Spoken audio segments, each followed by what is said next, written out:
ils se tiennent pas à ce qu'ils font, ils se déplacent, vous voyez, ils sont très agités, etc. Oui, mais plus il y a de barrières visuelles, plus les enfants vont se déplacer. L'espace tout proche des adultes, là où il y a les tables, il est utilisé de la même façon dans les deux configurations d'aménagement.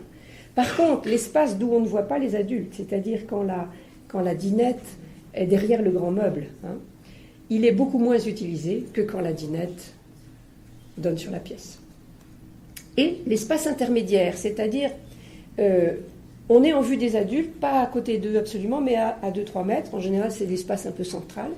Il est nettement plus utilisé quand il y a des barrières visuelles sur les autres coins de jeu.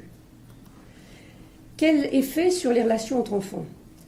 Quand il y a des barrières visuelles, il y a plus d'activités de repli. C'est un faible pourcentage, mais les activités de repli, c'est les enfants qui sucent leur pouce, qui ne jouent pas, qui sont un peu en attente comme ça.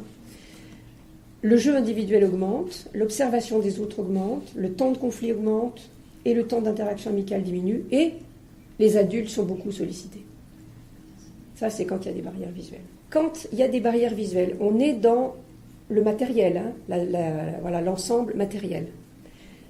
Le résultat, c'est qu'une partie seulement de l'espace de jeu va être bien utilisée, puisque les enfants vont aller moins jouer dans ces coins-là.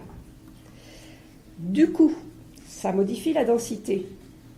La densité d'enfants augmente dans des espaces proches des adultes ou intermédiaires où il n'y a pas forcément de jouets. Dans les espaces centraux, il n'y a pas forcément beaucoup de jouets.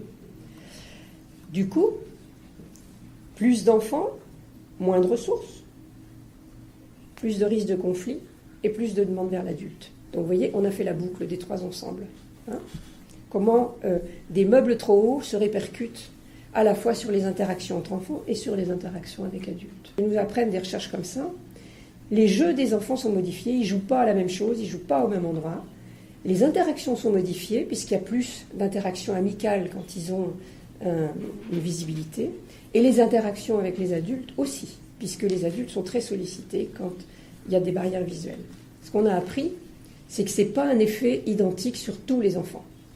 C'est-à-dire que cet effet-là, il est le plus fort pour tous les enfants, les plus jeunes, les plus fragiles, les plus timides en quelque sorte, ceux qui ont moins de relations avec les autres, qui eux ne vont pas du tout profiter de tout l'espace, qui resteront toujours dans la zone près des adultes, ou en vue des adultes, et qui n'iront jamais jouer à la dinette, bien qu'elle soit en accès libre. Et au contraire, qui va aller à la dinette derrière le grand meuble ? Eh bien, il y en a. Les plus grands, les plus sociables, ceux qui ont des copains. Et ils vont aller à la dinette avec leurs copains, derrière le meuble d'où ils ne voient plus les adultes.